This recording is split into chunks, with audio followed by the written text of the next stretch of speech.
अरे का हो फुलवा भौजी का जात बड़ो झिलमिलाई के लागता कि बिजली गिरेबू किनका के ऊपर बिजली गिरी। हाय देखा हो दादा उल्टा पल्लू डाल के तनी दाएं बाएं देख के चला हो भौजी।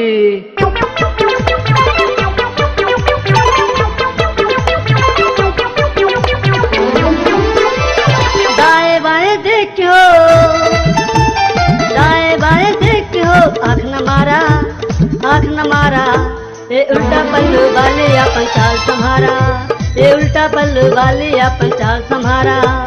दाएं बाएं देख के हो, दाएं बाएं देख के हो, आँख न मारा, आँख न मारा। ये उल्टा पल्लू वाले अपन चाल संभारा, ये उल्टा पल्लू वाले अपन चाल संभारा।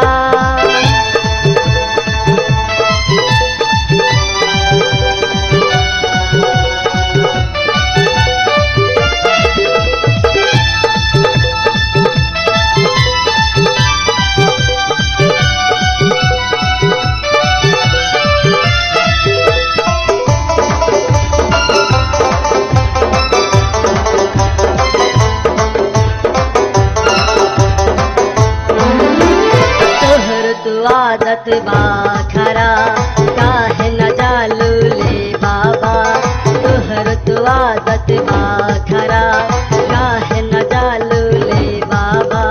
जाके त देख गोपाल बा, जाके त देख गोपाल बा, आके त रही जा प्रणामा में, तोहर जोड़ा बिरनामा में। जा रहलू सर मेरा मेरा आन मारा, ये उल्टा पल्लू वाले अपन चाल संभारा, ये उल्टा पल्लू वाले अपन चाल संभारा।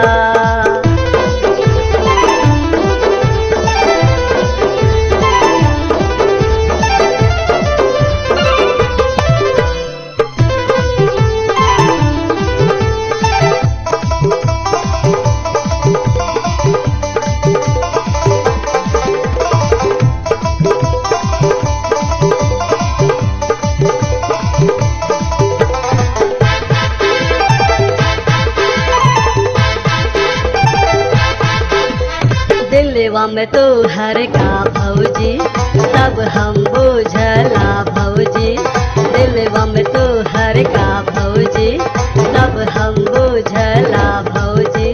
कितनन बा वही जा तू मेरा, कितनन बा वही जा तू मेरा। जा रहलू सर मेरा मेरा आँख न मारा, ये उल्टा पल्लू वाले अपन चाल संभारा, ये उल्टा पल्लू वाले अपन चाल संभारा।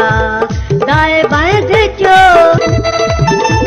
दाएं बाएं देखो, आँख न मारा, आँख न मारा। ये उल्टा पल्लू वाले अपन चाल संभारा, ये उल्टा पल्लू वाले अपन चाल संभारा, ये उल्टा पल्लू वाले अपन चाल संभारा, ये उल्टा पल्लू वाले अपन चाल संभारा, ये उल्टा पल्लू वाले अपन चाल संभारा।